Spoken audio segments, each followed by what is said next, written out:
Blizzard night with my strict boss, a single dad, one room, one bed.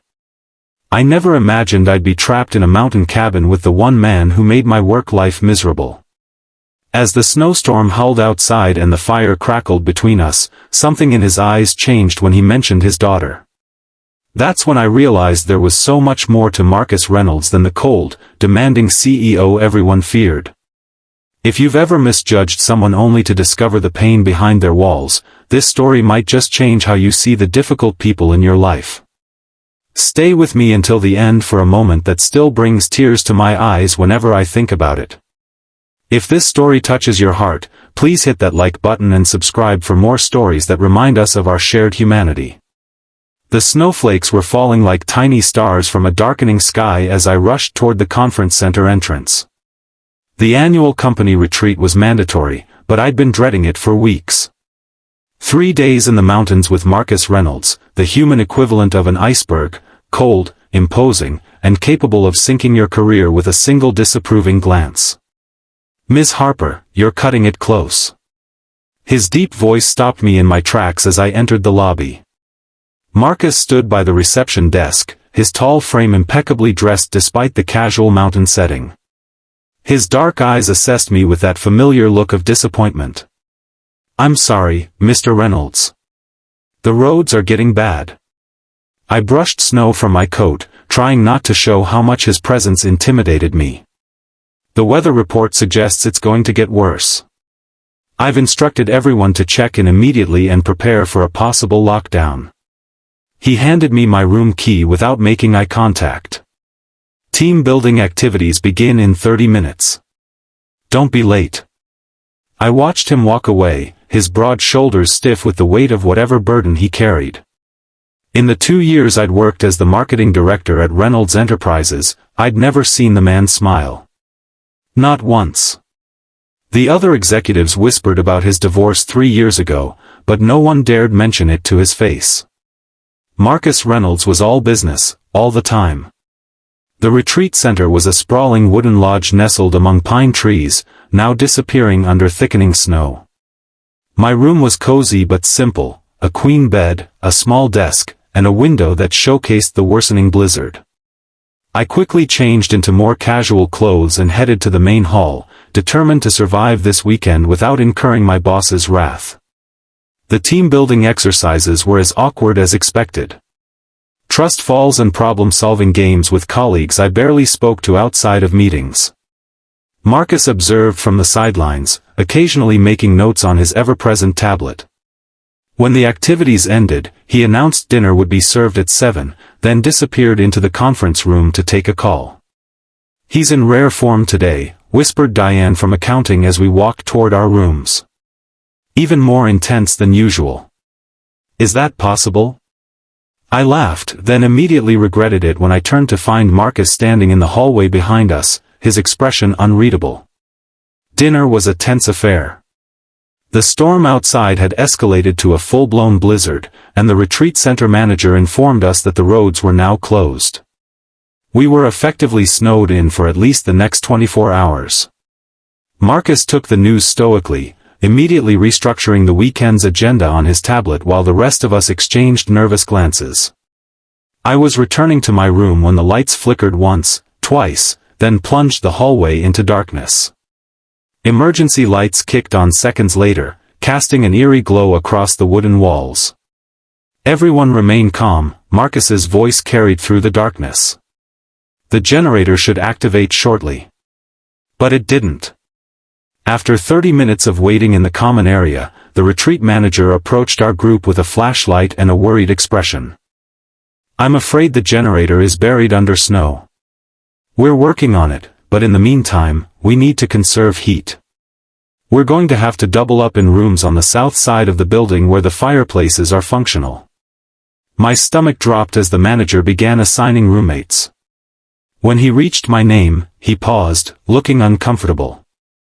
"Ms. Harper, you'll be with Mr. Reynolds in cabin 6. It's one of our private cabins with a working fireplace." The silence that followed was deafening. Marcus's face remained impassive, but I saw his jaw tighten slightly. "That won't be necessary," he said firmly. I can take one of the couches in the common area. I'm sorry, sir, but we need to conserve as much heat as possible. The cabins are better insulated than the main building. The manager stood his ground, though he looked terrified to contradict Marcus. My boss finally nodded curtly. Fine. Ms. Harper, gather what you need. The cabin is a short walk from the main building. 20 minutes later, I found myself trudging through knee-deep snow behind Marcus, clutching my overnight bag and wondering what I'd done to deserve this particular form of torture. The cabin was small but charming, a single room with a stone fireplace, a kitchenette, a bathroom, and one queen-sized bed. One bed. Marcus noticed at the same moment I did. I'll take the floor, he said immediately, setting his bag down. Don't be ridiculous, I replied, surprising myself with my boldness. We're adults. The bed is large enough that we can share it without it being inappropriate. He looked at me for a long moment, his expression unreadable in the dim light of our flashlights. Very well. I'll get the fire started. I busied myself unpacking the emergency supplies the manager had given us, candles, matches, extra blankets, and some non-perishable food. The silence between us was heavy, broken only by the sound of Marcus arranging logs in the fireplace. Once the fire was crackling, casting a warm glow throughout the cabin, the awkwardness became unbearable. So, I ventured, should we discuss the Henderson account while we're stuck here? I've been meaning to talk to you about the new campaign direction. Marcus looked up from the fire, his features softened by the golden light. For a moment, he seemed almost human. Ms. Harper. Emma, I interrupted. If we're going to be trapped together in a blizzard, I think you can call me Emma. A ghost of a smile touched his lips. Emma. I think we can set work aside for one night. I stared at him in mock horror. Who are you and what have you done with Marcus Reynolds? This time, the smile reached his eyes, transforming his face entirely. He was handsome, I'd always known that objectively, but when he smiled, he was breathtaking.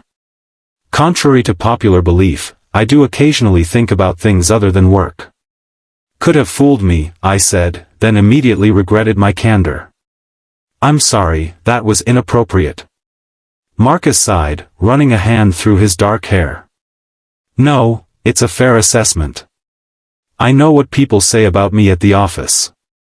They don't know you, I offered, though I wasn't sure why I was defending him. Neither do you, he replied, but there was no edge to his words. We fell into silence again, but it was less uncomfortable now. I found some playing cards in a drawer and suggested a game. To my surprise, Marcus agreed. We sat on the floor near the fire, playing gin rummy as the storm raged outside.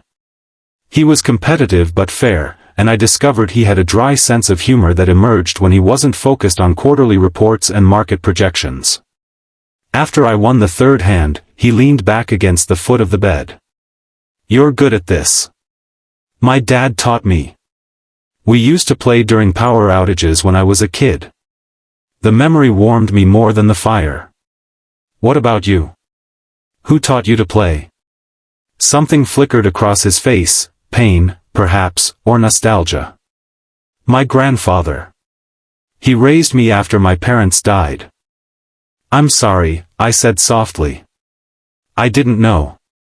It's not something I discuss at board meetings. His attempt at humor fell flat, overshadowed by the sadness in his eyes. What was he like? Your grandfather? Marcus was quiet for so long I thought he wouldn't answer. Then, he was strict but fair. Worked as a carpenter his whole life. He taught me that respect is earned through actions, not words. He shuffled the cards absently. He would have hated what I've become. The vulnerability in his voice caught me off guard. What do you mean? A corporate robot. That's what my ex-wife called me. He laughed without humor. She wasn't wrong. I didn't know what to say. This was a side of Marcus I'd never imagined existed. Is that why? I hesitated, unsure if I should continue. Why she left? Partly. He set the cards down. But mostly because I couldn't be what Lily needed. Lily? His expression softened. My daughter. She's 8 now. The revelation stunned me. In 2 years, I'd never heard him mention a child. You have a daughter? Marcus nodded, reaching for his wallet. He pulled out a photo of a smiling girl with his dark eyes and a missing front tooth. This is from last summer. She's beautiful, I said, genuinely moved by the pride in his voice. She's everything. He tucked the photo away carefully. After the divorce, my ex-wife moved to Seattle with her new husband. I get Lily for 1 weekend a month and 2 weeks in the summer. The pieces started falling into place, his rigid schedule, the way he always left precisely at 5 on the last Friday of each month, his refusal to schedule meetings during the first 2 weeks of July. That must be hard, I said. It is. His voice was rough with emotion. I miss so much. Her first soccer goal, her piano recitals, the everyday moments. He stared into the fire. I call her every night at 8. She's probably worried sick that I haven't called tonight. I checked my phone. No signal still. I know. He sighed heavily. I've been trying to be better, to be more present when I do have time with her. My grandfather worked so much I barely saw him. I swore I'd never do that to my own child, yet here I am, repeating the pattern. It's not the same, I argued. You're not choosing work over her. You're doing the best you can with a difficult situation. He looked at me with surprise, as if he hadn't expected understanding. That's generous of you, considering how I've treated you at work. I shrugged. You're demanding, but you're also fair. You push because you expect excellence. I push because I'm afraid of failing. The admission seemed to cost him. The company was struggling when my father passed it to me. If it fails, 26 families lose their income. Including yours. The weight of responsibility he carried suddenly became clear. His strictness, his attention to detail, his long hours, they weren't about ego or power. They were about protection. You're not going to fail, I said with conviction. Reynolds Enterprises has grown 30% since you took over. The Henderson account alone will boost revenue by millions. He smiled faintly. You've been paying attention. Of course I have. It's my job to know these things. No, your job is marketing. Understanding the company's financial position is mine. Maybe I'm just nosy, I offered with a smile. He laughed then, a real laugh that transformed his face and warmed something inside me. Maybe you should be in the finance department instead of marketing. God, no. Numbers make my head hurt. I stretched my legs toward the fire. I like creating things, telling stories. That's why I love the Henderson campaign, it's about real people using our products to improve their lives. Marcus nodded thoughtfully. Your passion shows in your work. It's why I approved your concept over the others. The compliment caught me off guard. You never said anything. I'm not good at. He gestured vaguely, the people part of management. You could learn, I suggested gently. He met my eyes, and something passed between us, understanding, perhaps, or recognition. Maybe I could. The fire crackled, sending shadows dancing across the walls. Outside, the wind howled, but inside our small cabin, something had shifted. The strict boss I'd feared had become simply Marcus, a man doing his best, carrying burdens I hadn't seen, loving a daughter he rarely got to see. As the night deepened, we shared the emergency rations, talking about everything and nothing. He told me about Lily's love of astronomy and how they would stargaze during her visits. I told him about my dream of writing a novel someday. The conversation flowed easily, punctuated by comfortable silences. When exhaustion finally caught up with us, we prepared for bed with awkward politeness, each staying firmly on our designated side. I lay awake, listening to his steady breathing, wondering how I would face him across a conference table after seeing this other side of him. I must have fallen asleep eventually, because I woke to find the fire had died down to embers. The cabin was cold, and I was shivering despite the blankets. Without thinking, I moved closer to the warmth of Marcus's body. Half asleep, he draped an arm around me, pulling me against his chest.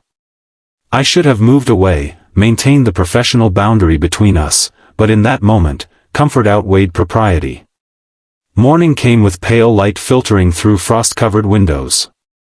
I woke to find myself still in Marcus's arms, his face peaceful in sleep. I carefully extracted myself, embarrassed by the intimacy of our position. By the time he woke, I had rekindled the fire and was heating water for the instant coffee from our emergency supplies. "Good morning," he said, his voice rough with sleep. His hair was tousled, his usual perfect appearance softened by the morning light. "Morning," I replied, focusing intently on stirring the coffee. "Sleep well?" "Better than I have in months, actually." He sat up, running a hand through his hair. "Emma, about last night." "The power's back on." I interrupted, noticing the digital clock on the microwave was blinking. Relief and disappointment mingled strangely in my chest. Marcus checked his phone. "Signal's back too." He immediately dialed a number, his expression anxious. "Lily?" "Hi, sweetheart." "Yes, I'm fine. There was a storm and..." "Yes, I missed you too. So much." The tenderness in his voice as he spoke to his daughter made my heart ache. I busied myself with packing my things, giving him privacy for the call. When he finished, he looked lighter somehow, as if hearing his daughter's voice had lifted a weight from his shoulders. "She was worried," he said, pocketing his phone. "Her mother told her about the blizzard on the news. I'm glad you could reach her." He nodded, then looked at me with an intensity that made my breath catch. "Emma, thank you for last night. For listening. For understanding. You don't have to thank me for that." "Yes, I do." He took a step closer. "I've been difficult to work with. I know that. Last night made me realize how much I've shut people out, how much I've missed by focusing only on work and my limited time with Lily." "It's understandable," I said. "You've been trying to protect what matters to you. At the cost of connections with the people around me." His eyes held mine. "I'd like to change that, starting now." Before I could respond, there was a knock at the door. The retreat manager informed us that the roads had been cleared and we could return to the main building. The moment between us broke, reality intruding on the strange intimacy we'd developed overnight. As we walked back through the snow, now sparkling in the morning sun, I wondered if everything would return to normal once we were back at the office. Would he be the strict, demanding boss again? Would I be just another employee? The retreat continued with minimal disruption to the schedule. Marcus was different, though, more engaged, more present. He participated in the team activities instead of observing from the sidelines. I caught him smiling more than once, particularly when our marketing team presented our ideas for the upcoming quarter. On evening, as everyone gathered for the closing dinner, Marcus took the podium. His usual stern expression was replaced by something more open, more human. "This weekend has been enlightening," he began.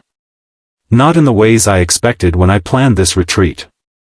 I came here thinking we needed to focus on strategies and targets. What I've learned instead is that the strength of this company lies not just in our business acumen, but in our connections with each other." Murmurs of surprise rippled through the room. Marcus Reynolds, talking about connections? I've been told, his eyes found mine briefly, that I could improve on the people part of management. Consider this my first attempt. He raised his glass. To Reynolds Enterprises, and to the people who make it what it is. The toast was met with enthusiastic applause. As people mingled afterward, Marcus made his way to my table. "May I join you?" he asked, his confidence tempered with a new humility. "Of course." He sat beside me, close enough that